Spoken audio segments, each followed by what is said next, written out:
My name is Zach Arnold. I'm a Hollywood film and television editor, a documentary director, father of two, an American Ninja Warrior in training, and the creator of Optimize Yourself.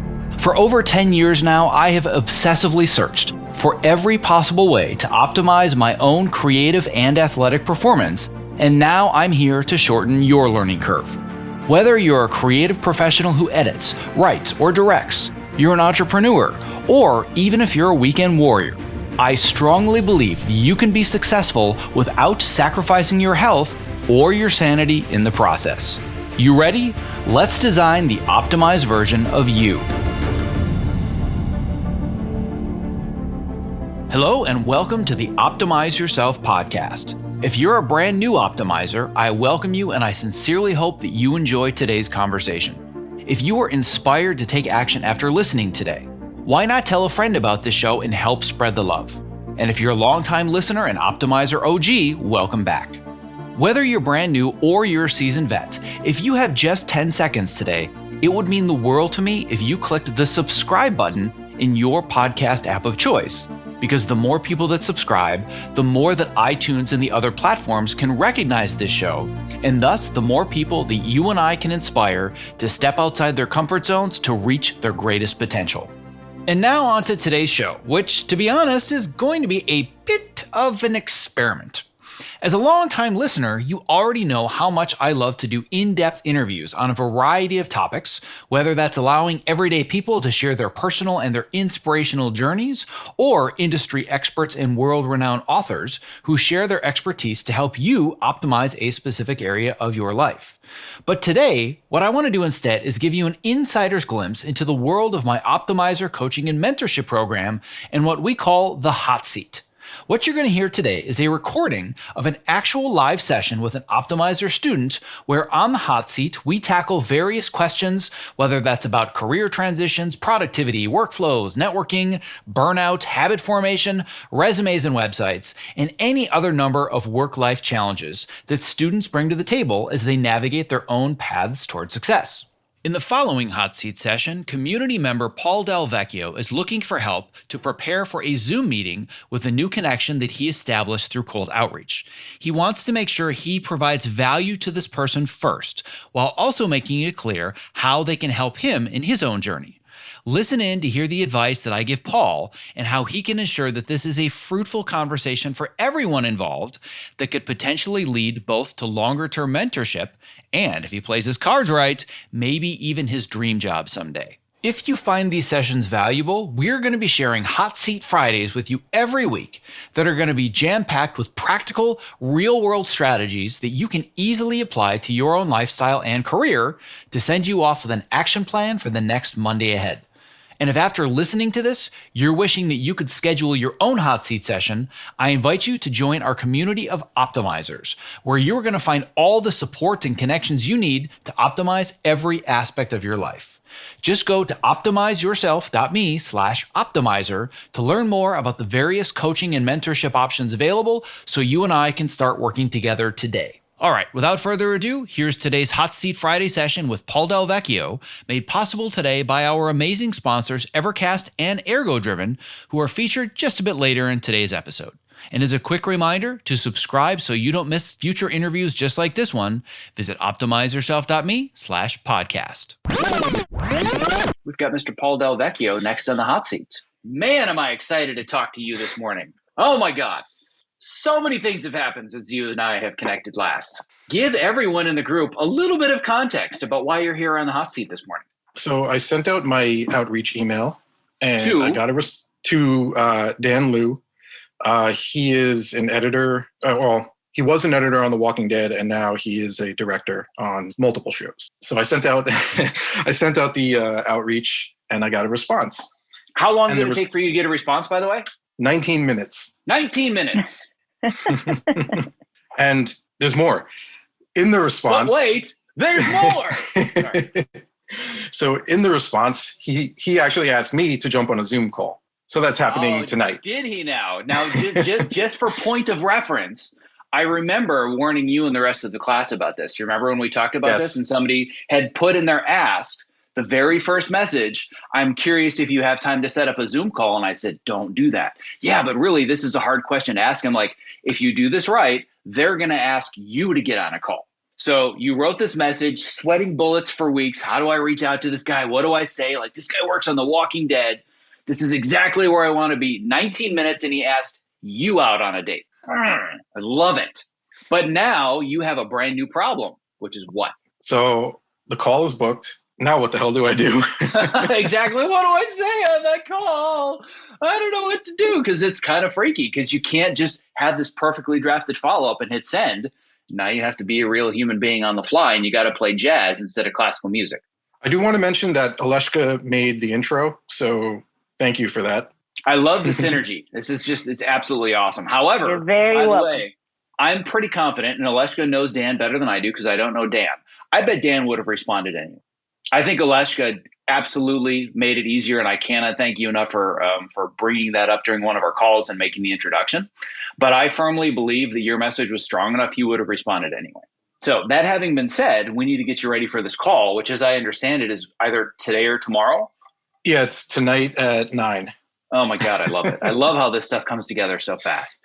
So what was the first piece of advice that I gave you about how to structure this conversation? Just make it an extension of the follow-up email. Exactly. So you've already sort of planned what the general theme is of this conversation. Right. Right. So the important thing is that you don't want to get into a Zoom call and just chit chat. This has happened to me more than once, where I have somebody that reaches out and we set up a call, or we even set up a lunch, and there's no point. I had this happen to me once before, where USC, I'm on the USC mentorship committee from when I used to teach editing at USC. So every once in a while, I'll still get an email from them saying, hey, one of our students has picked you from our mentorship list and they'd like to set up a mentorship meeting. And I'll go to the lunch. And the last one I did was a little bit over a year ago, which is why it was a lunch. And I just sat there for an hour and a half and we just talked about movies. And I'm like, why am I here? Like, it's not about my time is valuable and you're wasting my time and who are you to be bothering me. I genuinely carved out time in my day because I wanted to help this person. I had no idea what they wanted from me. None. We just talked for an hour and a half, mostly about their projects and why they love Quentin Tarantino. And they spent 20 minutes breaking down Inglourious Bastards. I'm like, why am I here right now?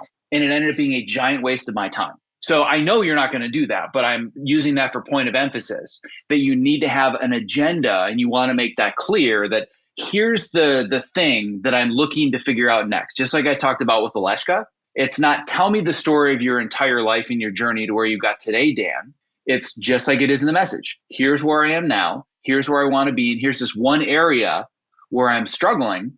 And I know that you struggle there too. That's going to give him a thread to start talking. What I don't want you to do, and this is something that I had mentioned in the Slack back and forth, is I don't want you to feel like it has to be on point and you're interviewing him. And I have, you know what, Dan, I'm so glad that I have you here. All right. So question 1, by the way, I've got 8 of them, so bear with me. But question 1 is let him know you're just a real person. This is where I am. And of all of a sudden, let's say that he brings up, he's talking about this. And I was like, oh yeah, it reminded me of the scene from Day of the Dead. Day of the Dead? That's my favorite one of all George Romero's movies. Let's say you spend 45 minutes from that point talking about George Romero and you just go back and forth and you're having a great time. Some people will think, oh my God, I totally wasted this call. Like all we did was talk about zombie movies. No, you didn't. You just started building a friendship with somebody that wants to talk to you again because they enjoy talking about similar things. So I don't want you to feel like it has to be an interview, an agenda, and it's all professional.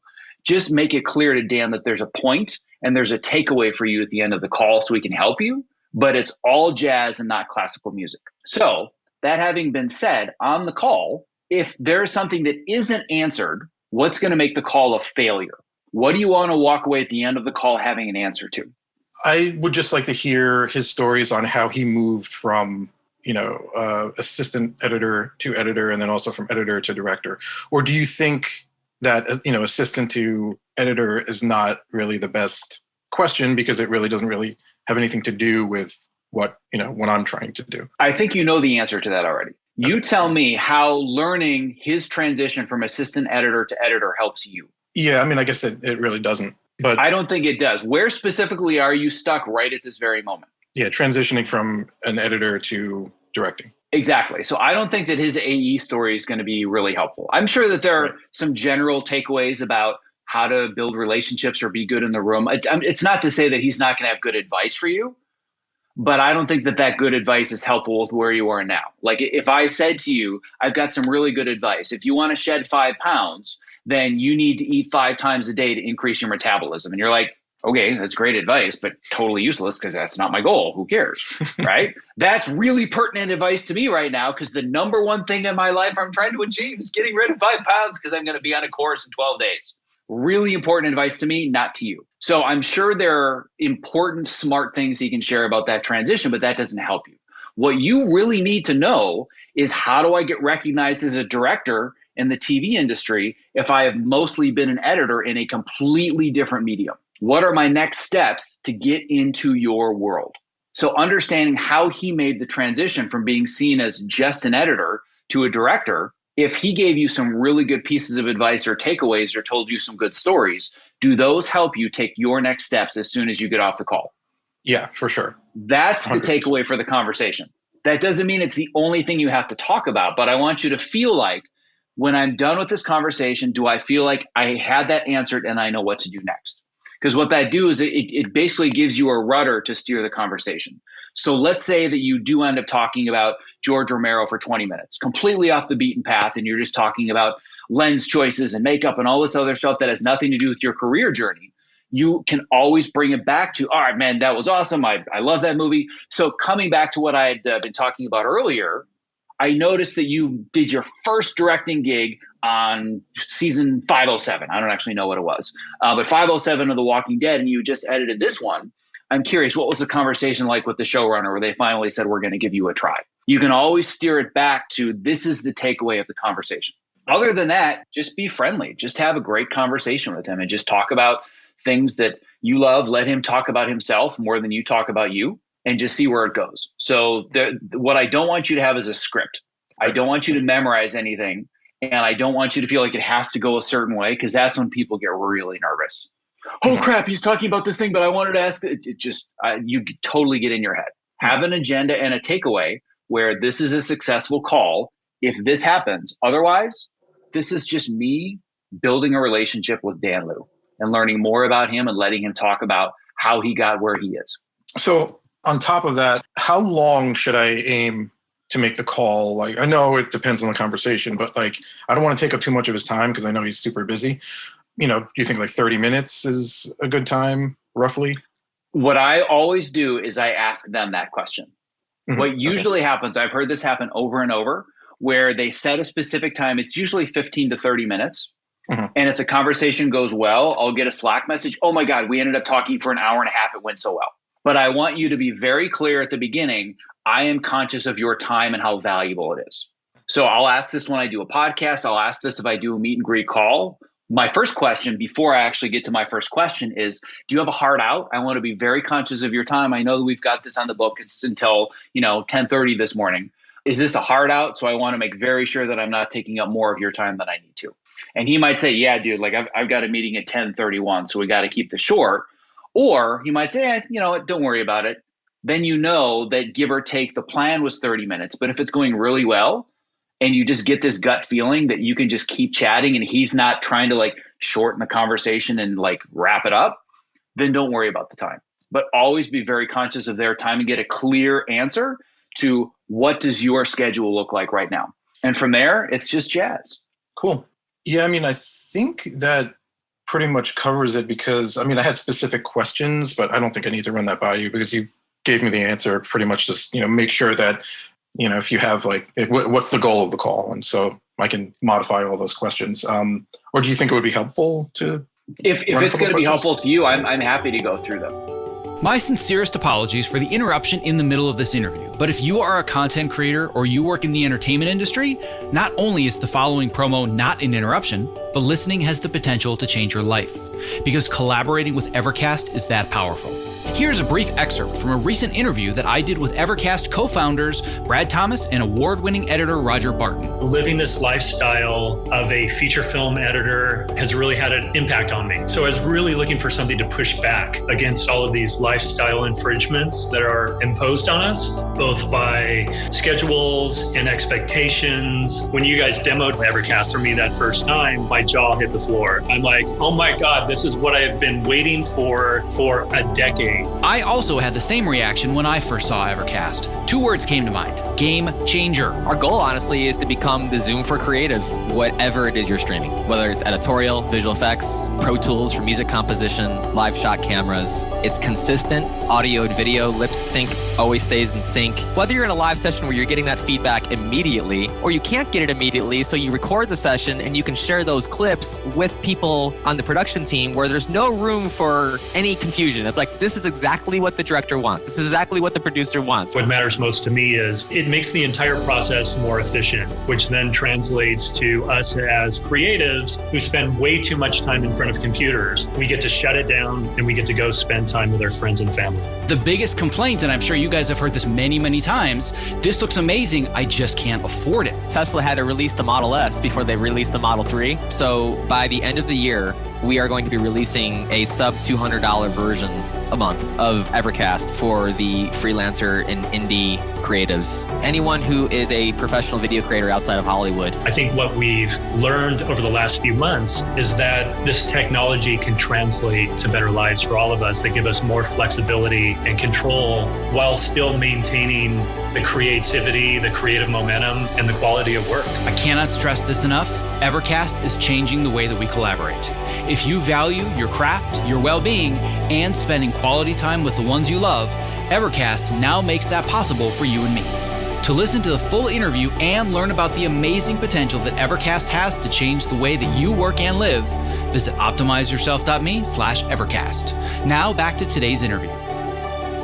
I won't go through all of them, but the main thing, it really was like what were the top, 1 to 3 things you did that gave people confidence in you as a director? Like, did you do a short film and then you were able to show that? Things like that. That's what most of them are. Yeah, and I think that's questions like that are good. I just don't want you to fall into the trap of, all right, question 3. Dan, what were the 1 to 3 things that you did that gave you the most confidence to transition from shorts? Because then it feels like you're being interviewed and it feels weird. Yeah. So think about, as you're going through the conversation, that it would be awesome if I could get that question answered, but how do I weave it in organically?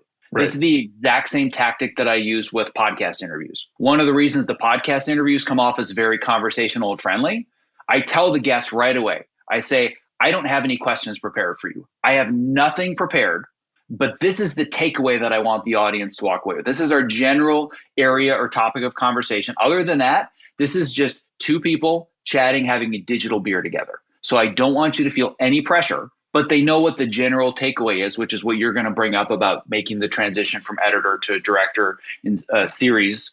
But I also have a whole bunch of bullet points that potentially I want to cover. So if I'm talking to an author or an expert, let's say it's Cal Newport, we'll use his as an example from the Focus Yourself program. I know that I want to talk about the concept of productive meditation, how you can use productive meditation to get into a state of deep work. But what I'm not going to do is when Cal is talking about distractions, Cal, that was a great insight. But what I'd love to do now is talk about productive meditation, right? I'm sure you've heard podcasts like that, and it's just, they don't flow. They're not engaging. I don't feel like I'm getting sucked into a conversation where I'm a fly in the wall saying, I can't believe I get to listen to these 2 people talk. It's an interview. Right, so I want you to think, all right, one of my questions is, what are some of the things he did to build confidence so he can make that transition? And then if it comes up organically in the conversation, oh, Dan, dude, I'm so glad you said that. That actually reminds me, one of the things I'm wondering is, and then you can insert it. So have an idea of what are the general areas that I want to hit, what are the bullet points, but not in any specific order, but they're kind of in the back of your mind if it makes sense to bring it up. Cool. But the best way to get the most value out of this conversation and to make Dan feel like he is getting the most value out of it, he needs to feel like he's giving you advice that you can use that's going to help you. Because if at the end of it, he's like, well, Paul seems like a nice guy and that was fun, but did I help? I don't know. But if Dan feels like he gave you a really good piece of advice and he kind of sees the light bulb moment for you, it's like, man, I'm really glad I talked to Paul. I'm excited to hear what comes next for him. That's what makes it valuable for both of you. Cool. And then I guess my final question is just, what's a good way to end the conversation to set the stage for staying in touch? Really good question. Oh man, you've got good questions. So the best way to set the stage is assuming that Dan gives you good advice. And I have no doubt that anybody that's a friend of Aleshka is going to be giving people good advice and is going to be helpful. So assuming that's the case, what I usually like to do is wrap it up with, listen, this thing you just said, I cannot thank you enough. Like, I've spent years trying to crack the code. That one thing you just mentioned, I really think this is going to be a game changer for me. Do you mind if I reach out maybe in a month or two to let you know how things are going? That's all it takes. It's that simple. Do you mind if I reach out to tell you that you're a genius and you helped me? You're not going to say it that way, but those are the kind of the words underneath the words.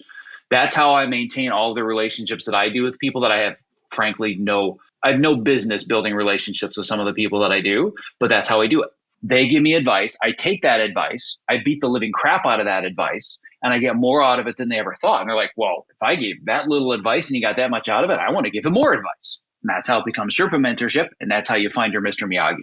And I don't think that Dan's going to be your Mr. Miyagi per se, but I think he could definitely become a Sherpa that you can reach out to consistently over the course of the next year, 2 years, 3 years, maybe once every 6 months, 3, 4, 5 months, whatever it is. Hey, Dan, so I took the advice. I did this. I just landed this gig. But now I'm kind of wondering, what do I do about this challenge or this problem? That's potentially the kind of relationship you can build, which is very similar to what I talked about with Aleshka that she wants to build with Julio. But you have to teach Dan that you listen, you take advice, you run with it, so he feels like it's worth his time to give you more advice. Cool. Yeah, because the last thing I try to do this with everything, but the last thing I want to do is just someone who was like, oh yeah, I gave him advice and he just disappeared. I don't know where he is now. It happens all the time, and it's one of my biggest pet peeves. I'll go out of my way to have a mentorship conversation with somebody, and with all levels. I mean, you guys see the very level of careers, like even on this one call here, we've got a span of 25 to 30 years in the career trajectory. I'll do calls with people that are right near retirement. I'll do calls with high schoolers, and they never follow up with me. Like, do you have any idea what a missed opportunity that is? But then I'll have others that 3 months later, like clockwork, I'm here, got another question. I'm like, that's how you do it. And those are the ones that I respond to, that I give more advice because I know they're going to take it and use it. Right. One more thing. Is it weird to offer him like, hey, can I get you a gift certificate to your favorite restaurant, for your time as a thank you? Is that weird? Is that like put him on the spot? I don't think it's weird. I think for the first one, it probably is. Okay. What I usually like to do if I have a really good email exchange with somebody, I mean, frankly, I wasn't doing Zoom calls before the pandemic. So with the way that I would do it now, during the Zoom situation, which hopefully is not going to be a problem that much longer, if he gives you just absolutely amazing advice, one of the ways you can follow up is say, listen, when things go back to normal, the least I can do is take you out to lunch at your favorite place when you've got the time. Mm-hmm. Just kind of put it out there. But I think that remember when we talked about the concept of reciprocity? Yeah. And you open the door for somebody at Starbucks and they give you a big giant hug and they're in tears and you're like, weird, right? Given the conversation, I don't think, and I could be wrong, I don't know Dan, Aleshka can maybe speak to this, but I don't think Dan feels like he would deserve a gift certificate to his favorite restaurant just because he jumped on Zoom for 30 minutes and answered a few questions. But if it's about further building the relationship, it's not, here's me paying you for your time. It's, when things go back to normal, I would just love to continue this conversation. I had so much fun and this was so valuable to me. Just wanted to throw it out there that I'd love to take you out to lunch when the time is right. Cool. Okay. That's all I got. So how do you feel about your call? Good. I just have a couple things like I want to tweak as far as like, I'm going to like write down some points or whatever, but I'm not going to, try to memorize a script and have a list of questions. I'm just going to maybe have like a few key things, but yeah, definitely not going to have a list and be like, so by the way, question 2. Yeah, good. Excellent. I love to hear it. So Aleshka, given that you actually know this person, have I given Paul any bad advice?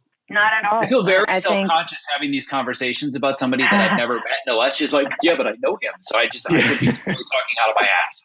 I don't know. I don't think so. He's a very nice guy, and I'm sure you'll have a great conversation. Just relax. Zach was saying, be conversational and try to build that relationship. He's great. So, I mean, you saw how quickly he responded. I emailed him and, it was like super quick. So I'm sure it's going to be great. I can't wait to hear how it goes. Awesome. Thank you again. Yep. Yeah, well, of course. One of the things that I think about when I'm going to do something like this and I get in my head and I get nervous, it doesn't matter who it is. I just tell myself, this person's trying to figure out life just like I am. They figured out the part where I'm stuck. They've got their own problems and their own challenges and their own insecurities. They're trying to figure out life just like I am. That helps me feel a little bit easier, because I guarantee Dan is just as freaked out about the next steps in his career and what he's going to do. And he's working on new shows. Mm-hmm. Like, he's got all the same insecurities, just not the same ones that you have where you are now. That's the only difference. I was going to mention, the one thing to know about him is that he's pretty new in this directing thing. He's still figuring it out, and he's very excited about it. Like, you can tell there's a lot of passion. So I'm sure he would love talking to you about what he's doing now and what he's been doing in the recent past, because he's all in it right now with directing. So awesome. Yeah, I cannot wait to hear about this call. The whole trajectory from day one when you and I had your intro call to right now is just like textbook. I love it. I'm so excited about this, and I can't wait until, whether it's a year or 2 years, whatever it is, and you're like, yep, so I'm directing an episode of Fear the Walking Still Dead, or whatever the next show is going to be. So this is all very exciting. Yeah, I remember, when I got the message, I was like, holy crap. I was like, Zach is a genius. And then the second thought was, what the hell did I get myself into? That's how it works. I won't share the details publicly with the group yet, but I was just telling Debbie right before the call, the exact same situation happened to me, where today, like, when I look at what my life has been the last 2 weeks and the things that I've done and the people that I've been training with, it's like, what in the hell is my life right now? Like, it's just like, what have I got myself into? But it's from years and years of planting these seeds and putting that value out there, and just occasionally following up, demonstrating, you gave me great advice, I'm going to take it and I want to reconnect. And now it's like, how are these opportunities happening? And it's people coming to me, but it all started with planting the seed, building the relationship, and showing that I take advice. That's the magic formula. That's all there is to it. Yeah, it's awesome, putting it into practice, but also seeing you, the person teaching us, also doing it and getting results as well. So it's like, it's just really awesome to see. Yeah. Well, if whatever you're feeling in your gut about what the hell have I gotten myself into, that's the story of my life right now. Before closing up today's show, I would love to ask for just a couple additional minutes of your time and attention to introduce you to one of my new favorite products created by my good friend Kit Perkins, who you may recognize as creator of the Topomat. Here is a brief excerpt from a recent interview that I did with Ergo-Driven co-founder and CEO Kit Perkins, talking about his latest product, New Standard Whole Protein. I'm into health and fitness generally, but I want it to be simple and straightforward. About a year and a half ago, I started adding collagen into my protein shakes. And man, the benefits were like more dramatic than any supplement I've ever seen. So I thought, if I can just get this down to coming out of one jar, and it's ingredients that I know I can trust, and you just put it in water and you don't have to think about it. When people think of protein powders, they think, well, I don't want to get big and bulky. And that's not what this is about. To me, this is about repair. So a big part of what we're talking about here is you are what you eat. Your body's constantly repairing and rebuilding, and the only stuff it can use to repair and rebuild is what you've been eating. Unfortunately, as the years have gone by, every day getting out of bed, it's like, 2 or 3 creaks and pops in the first couple steps, and that I thought you just sort of live with now. But yeah, once starting the collagen daily or near daily, it's just gone. So for us, job 1A here was make sure it's high quality, and that's grass-fed, 100% pasture-raised cows. And then the second thing, if you're actually going to do it every day, it needs to be simple, it needs to taste good. Well, my goal is that for anybody that is a creative professional like myself that's stuck in front of a computer, number one, they're doing it standing on a Topomat. Number two, they've got a glass of New Standard Protein next to them so they can just fuel their body, fuel their brain. So you and I, my friend, one edit station at a time are going to change the world. And even better for your listeners, with code OPTIMIZE on either a one-time purchase or that first subscribe and save order, 50% off. So if you do that subscribe and save, that's 20% off and 50% off. With code OPTIMIZE, that's a fantastic deal. If you're looking for a simple and affordable way to stay energetic, focused, and alleviate the chronic aches and pains that come from living at your computer, I recommend New Standard Whole Protein because it's sourced from high-quality ingredients that I trust, and it tastes great. To place your first order, visit optimizeyourself.me/newstandard and use the code OPTIMIZE for 50% off your first order. Thank you for listening to today's episode of Hot Seat Fridays. If you find this new format valuable, please reach out and let us know. Just go to optimizeyourself.me/contact to leave your honest feedback. And if after listening, you are wishing that you could schedule your own hot seat session, I invite you to join our community of optimizers, where you are going to find all of the support and connections you need to optimize every aspect of your life. Just go to optimizeyourself.me/optimizer to learn more about the various coaching and mentorship options available so you and I can start working together. And as a quick reminder to subscribe so you don't miss future interviews just like this one, please visit optimizeyourself.me/podcast. And a special thanks to our sponsors Evercast and ErgoDriven for making today's interview possible. To learn more about how to collaborate remotely without missing a frame and to get your real-time demo of Evercast in action, visit optimizeyourself.me/Evercast. And to learn more about ErgoDriven and their brand new product that I am super excited about, New Standard Whole Protein, visit optimizeyourself.me/New Standard. Thank you for listening. Stay safe, healthy, and sane, and be well.